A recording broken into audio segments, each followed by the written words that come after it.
The woman had been working overtime for 30 straight days, dragging her exhausted body back home, but not long after she stepped inside, she suddenly collapsed. Her final thought before dying was actually, if someone dies in their own home, does that still count as a workplace injury? Even the gods couldn't stand watching that. A young person dying from overwork felt far too tragic, so they decided to give her another chance, and send her to another world to start over, before sending her away. But God asked what kind of ability she wanted. The woman thought for a moment, and suddenly remembered her biggest wish in life. She just wanted to pet something fluffy. Any animal would do, as long as it had lots of fur and felt good to touch. The request left the god completely stunned. After a long silence, it finally managed to understand. In the end, it granted her a special ability. All non-human creatures would naturally feel affection toward her. When the god actually agreed, the woman suddenly felt a little regretful. She didn't truly want to go to another world that badly. Unfortunately, it was already too late. In the next second, she was sent away. When she opened her eyes again, she had already been born in another world, and into a noble family with high status. In the blink of an eye, 3 years passed. As the youngest child in the family, she was absolutely spoiled by everyone. Combined with her magical ability, all kinds of fluffy animals practically lined up to be petted. Compared to her previous life, where she had been crushed by endless work, her current life felt like a permanent vacation. Jenny was extremely satisfied with the gift the god had given her. One day, her mother had to go to the royal palace for official duties, but no one else at home was available to watch her. With no other choice, her mother had to bring her along to the palace. After arriving, her mother became busy with work, so she left Jenny alone in the garden to play. Before long, all kinds of small animals gathered around her. Just as she was about to begin petting them all happily, the fluffy animals suddenly scattered in every direction. The next second, a huge white tiger appeared behind her. This was no ordinary tiger. It was the palace's sacred beast, the heavenly tiger. Its strength was terrifyingly powerful. The girl and the tiger stared at each other, and the atmosphere became strangely quiet.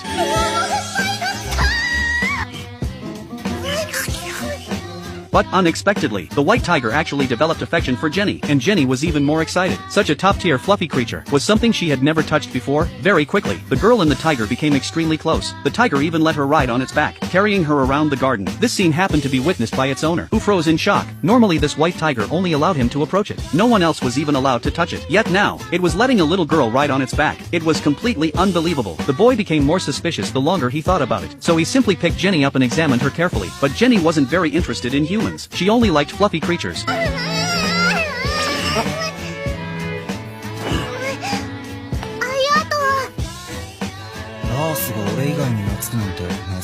After learning Jenny's identity, the boy decided to bring her to meet his father. When she met him, Jenny originally wanted to complain, because that boy had suddenly picked her up earlier. But once she learned the boy was actually a prince, she immediately changed her mind. Better not offend him. And when she realized the man beside him was the king, she quickly seized the opportunity. Using her adorable appearance, she successfully won the king's affection. However, when she returned home, her mother still scolded her harshly. After all, Jenny had suddenly disappeared earlier, which had terrified her mother. But when her mother heard that Jenny had actually become friends with the heavenly tiger, even she couldn't hide her shock, because the heavenly tiger was a sacred beast capable of using spirit magic. Under normal circumstances,